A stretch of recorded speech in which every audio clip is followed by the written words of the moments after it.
aquela saudação muito parecida com a saudação nazista. É importante a gente entender porque essa gente usa a bandeira de Israel no perfil do Twitter. A Michelle Bolsonaro foi votar com a blusa de Israel. Eles costumam fazer uma menção honrosa a Israel.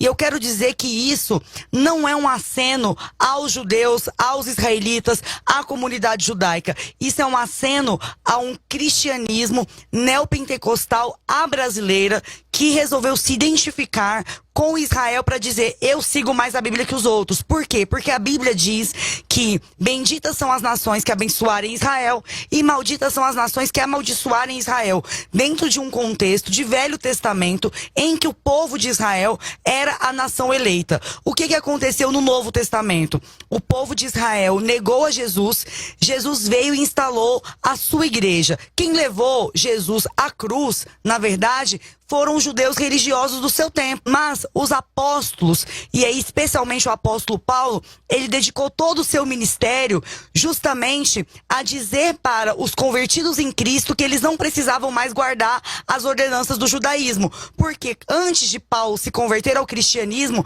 ele era um guardião da lei judaica. Ele perseguia cristãos, porque ele dizia que cristãos eram inimigos da lei mosaica, que cristãos eram inimigos das tradições de Israel. Ele perseguia e matava cristãos, até que no momento de Epifania, Jesus aparece para ele e diz, Saulo, Saulo, por que me persegues? E muda o nome dele para Paulo. E finalizando, ele diz ali na carta dele aos Colossenses, falando para a igreja, se vocês já estão mortos com Cristo e ressurretos em Cristo, por que vocês ficam se submetendo a essas ordenanças do tempo do judaísmo? Então, quando essas pessoas trazem a bandeira de Israel, não é por respeito aos judeus, não é por reverência a um povo que foi perseguido e enfrentou 2 diásporas ao longo de sua história. É apenas um aceno covarde, esvaziado de teologia bíblica, esvaziado de respeito pelo Holocausto, desconhecimento tanto secular quanto eclesiástico da história e do Evangelho.